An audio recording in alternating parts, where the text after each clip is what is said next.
ঠাকুর মা স্বামীজির চরণে প্রণাম জানিয়ে শুরু করছি আজকের বই পড়া। আমরা পড়ছি পূজনীয় মহারাজ স্বামী চেতনানন্দের লেখা বই শ্রী রামকৃষ্ণের সান্নিধ্যের থেকে কিছু অংশ। বইটির একটি অধ্যায়, ঠাকুর যদি আজ থাকতেন, আমরা সেখান থেকে পাঠ করছি। অথাতো রামকৃষ্ণ জিজ্ঞাসা। ব্যাসকৃত ব্রহ্মসূত্রের প্রথম সূত্র অথাত ব্রহ্ম জিজ্ঞাসা, অর্থাৎ প্রথমে বেদান্তের অধিকারী হয়ে ব্রহ্ম বিষয়ে জিজ্ঞাসা করতে হবে বা প্রশ্ন করতে হবে। এখন প্রশ্ন হলো, ব্রহ্ম প্রসিদ্ধ বস্তু না অপ্রসিদ্ধ? ব্রহ্ম যদি প্রসিদ্ধ হন তবে আমরা সবাই ব্রহ্মকে জানি, সুতরাং সে বিষয়ে প্রশ্ন নিরর্থক। আর ব্রহ্ম যদি অপ্রসিদ্ধ হন, তাকে জানবার চেষ্টা বৃথা। যা অজ্ঞাত তা কখনো জ্ঞাত হয় না। এই প্রসঙ্গে দীর্ঘ বিচার আছে, এখানে সেসব উল্লেখের প্রয়োজন নেই। রামকৃষ্ণ কে? এই বিষয়ে অতীতে প্রশ্ন উঠেছে, এখনো উঠছে এবং ভবিষ্যতে উঠবে। রামকৃষ্ণ তত্ত্ব দুর্গেয় ও সূক্ষ্ম। ভাবিকালে ব্রহ্মসূত্রের মতো রামকৃষ্ণ সূত্র রচিত হবে। ঠাকুরের এক একটি কথা ধরে একখানি গ্রন্থ রচিত হবে, দর্শন সৃষ্টি হবে, ভাষ্য টিকা টিপ্পনী লিখিত হবে। রামকৃষ্ণ সূত্রের কতগুলি নমুনা, যত মত তত পথ। অদ্বৈত জ্ঞান আঁচলে বেঁধে যেখানে ইচ্ছা যাও, আমি বলে ঘুচিবে জঞ্জাল, যত্র জীব তত্র শিব। ঠাকুর বলতেন যে কেউ কাশী দেখেছে আর কেউ কাশীর বিষয় শুনেছে। যে দেখেছে তার কথায় খুব বিশ্বাস হয়, প্রত্যক্ষদর্শীদের কথায় খুব জোর। তাই শ্রীরামকৃষ্ণকে জানতে গেলে আমাদের প্রত্যক্ষদর্শীদের কথা বা লেখা অবলম্বন করে এগুতে হবে। এসব ব্যক্তিরা সাধারণ মানুষ নন, এরা শ্রীরামকৃষ্ণের লীলা সহচর। সাধারণ মানুষ এদের ঠাকুরের বিষয়ে নানা প্রশ্ন জিজ্ঞাসা করেছে।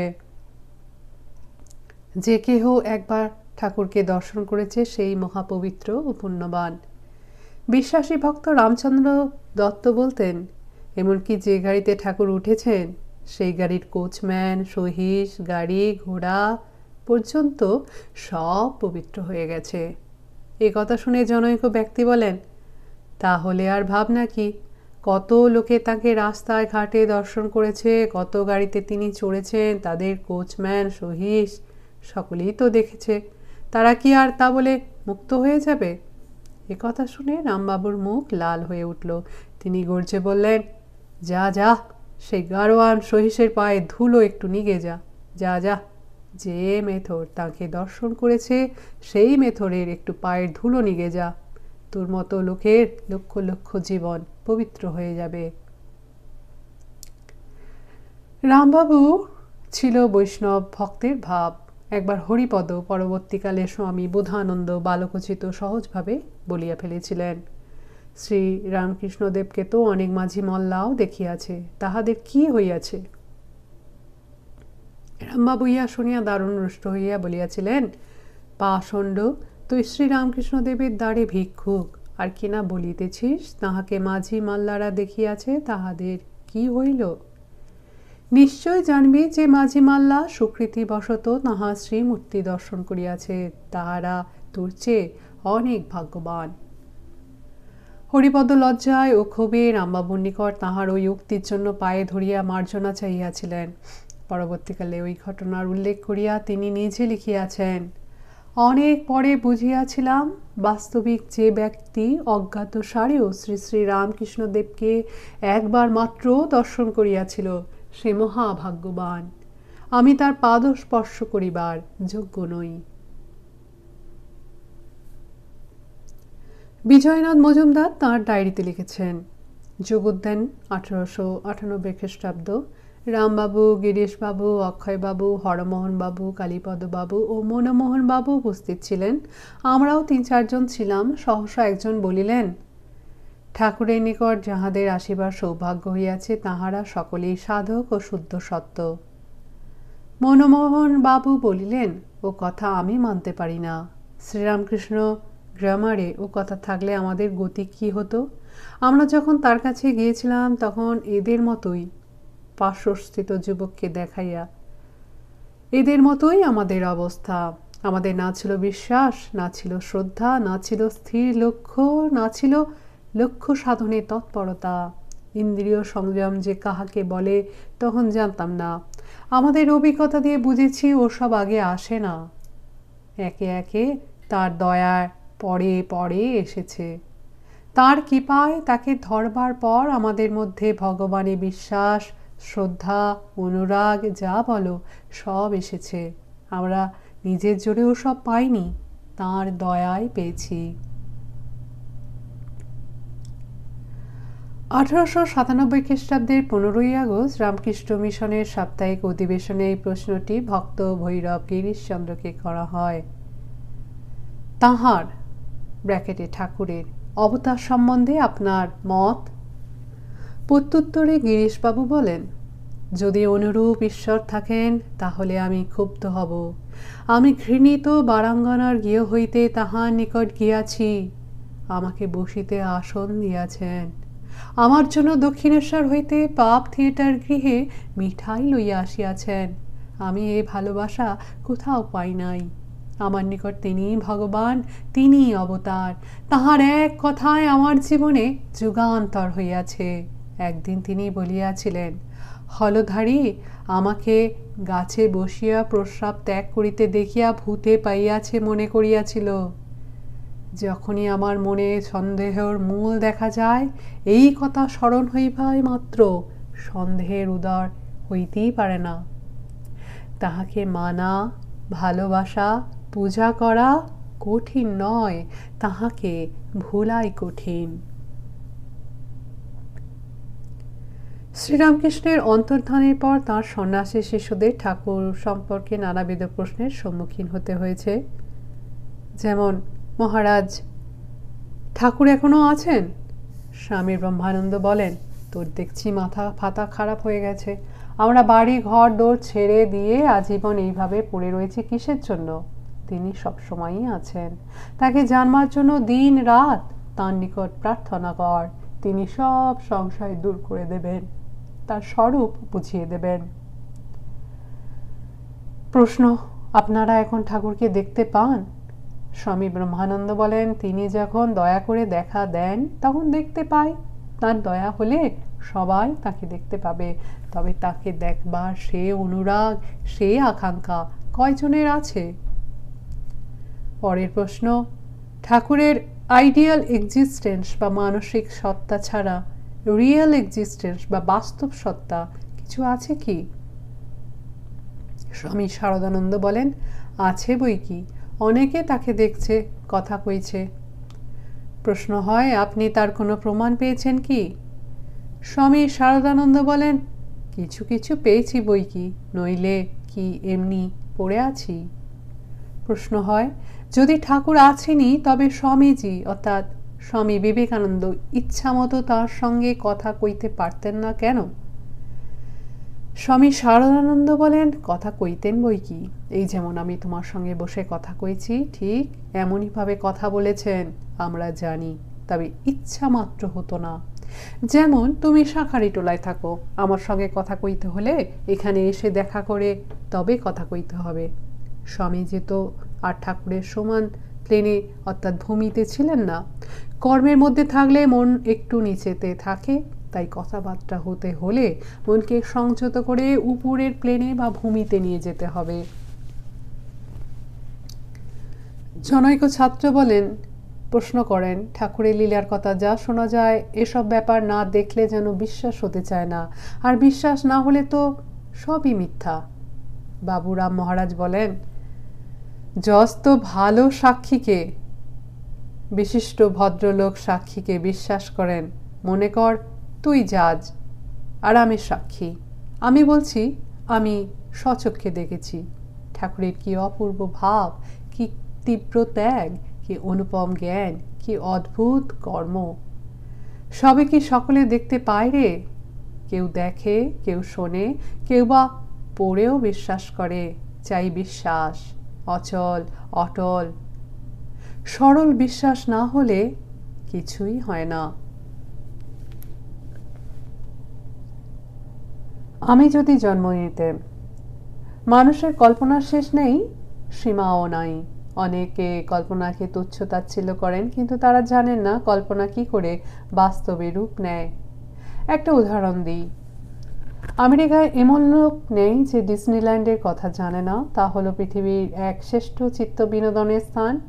এর প্রতিষ্ঠাতা হলেন ওয়াল্ট ডিজনি। তিনি একবার ইংল্যান্ডে গিয়ে দেখেন যে সেখানকার বড় বড় পুরানো ক্যাসেলগুলি ভেঙে ফেলা হচ্ছে। তিনি তাদের বললেন, দেখুন, এই সব পুরানো ক্যাসেলে অনেক ভূত প্রেত আছে, তাদের বাস্তুহারা করছেন কেন? আপনারা যদি ওই সব বাস্তুহারাদের জন্য বাড়ি তৈরি না করেন, তবে আমি ওদের আমেরিকায় নিয়ে যাব। ওয়াল্ট ডিজনিল্যান্ডে হন্টেড হাউস তৈরি করলেন। ইহা এক আকর্ষণীয় দৃশ্য। ওই সব ব্রিটিশ ভূত প্রেত এখন আমেরিকার ডিজনিল্যান্ডে নাচছে, গাইছে, কাঁদছে, হাসছে, বাইবেল পড়ছে। এভাবে কল্পনা রূপ নেয়। সাধারণ মানুষ দৃঢ় করে ধরতে পারে না, তাই বাস্তবে রূপায়িত হয় না। রবীন্দ্রনাথের সেকাল কবিতাটি এখনো মনে আছে।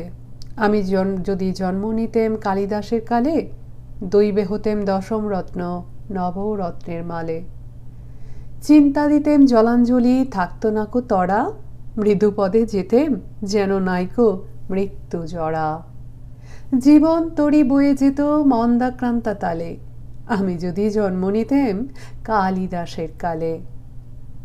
আমরা যদি জন্ম নিতেম রামকৃষ্ণের কালে কি হতো? একবার আমেরিকার ভক্তদের জিজ্ঞাসা করেছিলাম। মনে করুন আপনি রাতে একা অন্ধকার ঘরে শুয়ে আছেন। এমন সময় যীশুখ্রিস্ট সশরীরে আপনার বিছানার পাশে এসে দাঁড়ালেন। আপনি কি করবেন? খুব করে ভেবে দেখুন।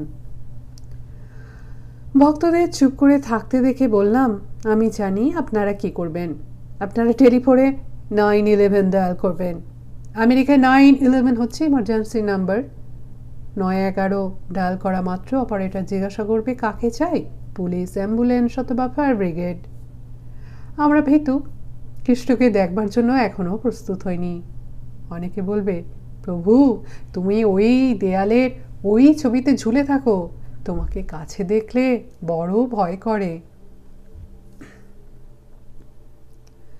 শ্রীরামকৃষ্ণের কাছে থাকা অত সহজ ছিল না। আমরা শ্রী মায়ের জীবনীতে পড়েছি, মায়ের উঠতে একটু দেরি হলে ঠাকুর নববতের দরজায় চৌকাটের ভিতরে জল ঢেলে দিতেন। মা ও লক্ষ্মী দিদি মেঝেতে শুতেন, অনেকদিন বিছানা ভেজে যেত। আমেরিকার মহিলাদের আমি ঠাট্টা করে বলি, এমন স্বামী পেলে তো আপনারা সঙ্গে সঙ্গে ডিভোর্স করে দিতেন। রানী রাসমণিকে মা কালীর মন্দিরে মকদ্দমার চিন্তা করতে দেখে ঠাকুর 2 চাপড় মারলেন। বরানগরের ঘাটে বসে জয় মুখুজ্জে অন্যমনস্ক হয়ে জপ করছিল। ঠাকুর তাকে 2 চাপড় মারলেন। এরা সব ভাগ্যবান। ঠাকুর চিরদিনের তরে ওদের মন ভগবতমুখী করে দিলেন। যখনই তারা অন্যমনস্ক হবেন, ঠাকুরের কথা মনে করবেন। অনেক সময় ভক্তদের মনে হয়, হায়, সকাল সন্ধ্যায় যদি ঠাকুরের 2টি চর খেতাম, কি সুন্দর ধ্যান জপটাই না হতো। মথুর শ্রীরামকৃষ্ণের কাছে বিশেষভাবে উপকৃত ছিল। নিজের অবর্তমানে ঠাকুরের যাতে কোনো অসুবিধা না হয়, তার জন্য ঠাকুরের নামে একটা তালুক লেখাপড়া করে দেবার পরামর্শ হৃদয়ের সঙ্গে করতে গিয়ে মহা অনর্থের সৃষ্টি হয়। ঠাকুর ওই কথা শোনা মাত্র উন্মত্ত হয়ে, শালা তুই আমাকে বিষয়ী করতে চাস বলে মথুরকে মারতে গেলেন। শোনা যায় মথুর দৌড়ে ঘরের দরজা বন্ধ করে রক্ষা পান। লাটু মহারাজকে একদিন সন্ধ্যায় ঘুমোতে দেখে ঠাকুর প্রায় তাকে বিদায় করে দিচ্ছিলেন। বাবুরাম মহারাজ এক রাতে 2খানা রুটি বেশি খাওয়ায় ঠাকুর শ্রী মায়ের কাছে গিয়ে বরাদ্দে অর্থাৎ 4খানি অধিক দিতে বারণ করেন। অবশ্য মা তাঁর কথা গ্রহণ না করে বলেন, ও 2খানি রুটি বেশি খেয়েছে বলে তুমি অত ভাবছ কেন? তাদের ভবিষ্যৎ আমি দেখব। তুমি ওদের খাওয়া নিয়ে কোনো গালাগালি করো না। ক্ষীরোদপ্রসাদ বিদ্যাবিনোদ একবার দক্ষিণেশ্বরে ঠাকুরকে দেখতে মনস্থ করেন। তারপর আলমবাজার পর্যন্ত গিয়ে ফিরে আসেন। তিনি শুনেছিলেন যে ঠাকুর সব লোকের মনের কথা জানেন। সুতরাং সকলের সামনে ঠাকুর যদি তার মনের কথা বলেন, তাহলে তাকে বিব্রত হতে হবে। এই ভয়ে তিনি আর ঠাকুরকে দেখতে গেলেন না। শ্রীরামকৃষ্ণ ছিলেন ত্যাগ ও পবিত্রতার মূর্ত বিগ্রহ। লোকশিক্ষার জন্য পৃথিবীতে এসেছিলেন। যাকে যেমন তাকে তেমন এইভাবে শিক্ষা দিতেন। উত্তর রামচরিতে ভাবভূতি লোকোত্তর পুরুষের বর্ণনা করতে গিয়ে বলেছেন যে তাঁরা কখনো বজ্রের ন্যায় কঠোর, আবার কুসুমের ন্যায় কোমল। হায় বাসনা! ঠাকুরের কাছে থাকবার বাসনা উঠলে অনেক সময় শ্রী শ্রী মায়ের কথা মনে পড়ে। মায়ের সেই বর্ণনা, কখনো কখনো 2 মাসেও হয়তো একদিন ঠাকুরের দেখা পেতুম না। মনকে বোঝাতুম, মন তুই এমন কি ভাগ্য করেছিস যে রোজ রোজ ওর দর্শন পাবি। দাঁড়িয়ে দাঁড়িয়ে দরমার বেড়ার ফাঁক দিয়ে কীর্তনের আখর শুনতুম। পায়ে বাদ ধরে গেল। মায়ের এ কথা পড়লে চোখ দিয়ে জল গড়ায়। নিজের স্বামীকে জগতের স্বামী করবার জন্য মায়ের এ স্বার্থত্যাগ পৃথিবীর ইতিহাসে বিরল। আপনারা শুনলেন মহারাজ স্বামী চেতনানন্দের লেখা বই শ্রী রামকৃষ্ণের সান্নিধ্যের থেকে কিছু অংশ। পূজনীয় মহারাজের চরণে আমাদের সকলের ভক্তিপূর্ণ প্রণাম জানাই। সকলে ভালো থাকুন, আনন্দে থাকুন। আর এই চ্যানেলটি ভালো লাগলে শেয়ার করুন, সাবস্ক্রাইব করুন। অনেক ধন্যবাদ।